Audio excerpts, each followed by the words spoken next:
Hello, my name is Chanel, and today's evening I'll be talking about government and society. The growth of government. This is a really interesting topic, the law and justice, and it has lots of information. We can start by the growth of government. William the Conqueror had governed England and Normandy by traveling from one place to another to make sure that his authority was accepted. He and his king, after he raised some of the money they needed by traveling cases and finding people in the royal courts. Uh, this form of government could only work well for a small kingdom. They could not govern big kingdoms. By the time the English kings were ruling half of French, half of France, as well they could no longer travel everywhere themselves. Instead, they sent nobles and knights from the royal house to act as shift. Law and justice. The kingdom, of course, was responsible for the law and justice at that time. But kings usually had to leave the administration for this important matter to someone who lived close to the place where a crime was committed. In certain times, every district had its own laws and customs. And now I'm going to be talking about religious belief in those countries, in those governments. In the church, our local village level was significantly different from the political powerful organization the king had to deal with. At that time, we of William, the ordinary village priest, could hardly read at all, and he was usually one of the present community. His church belonged to the local lord and was often built next to the Lord's house. And I'm really amazed by just reading those kind of history, and I have learned a lot. Ordinary people in country and towns, they were probably between 1.5 or 2 million people living in England in 1066. The Domesday Book tells us that 19 of them live in the countryside. It also tells us that 80% of the land used for farming at the beginning of the 20th century was already being bought in 1086. Now I'm going to be talking about literature, culture.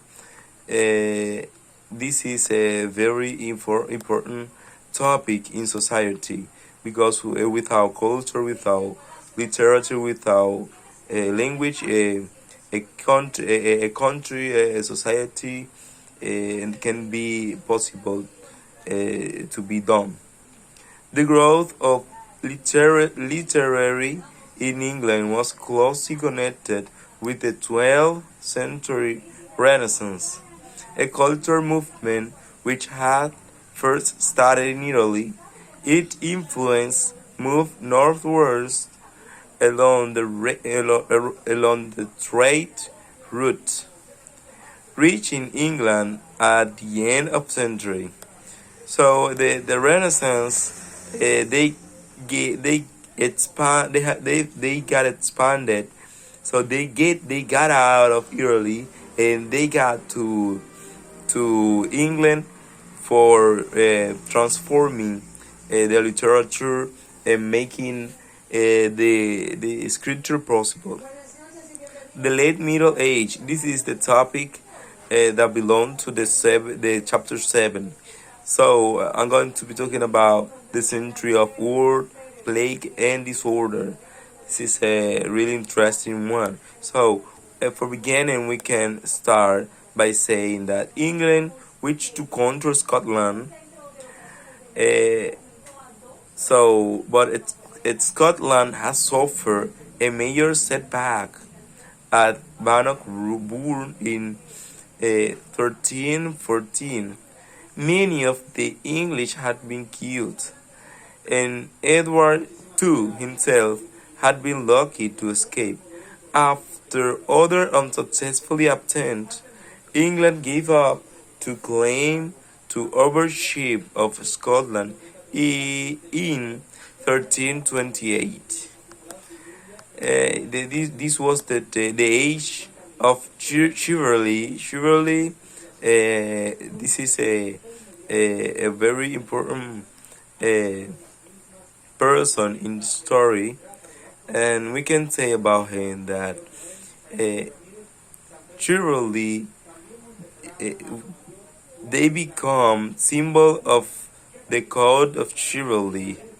Those were the Black Prime. They belong to Edward III, the King of England.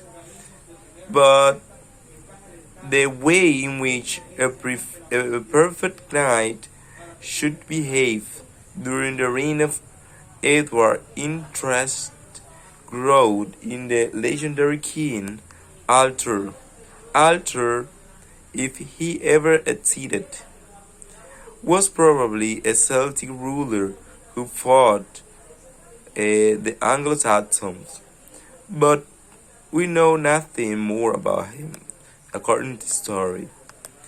So the centuries of plagues.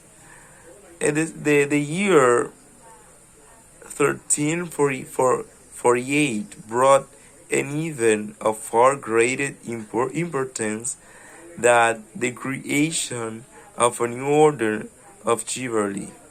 This was the terrible plague known as the Black Death, which reached almost every part of Britain during 1348 and 49.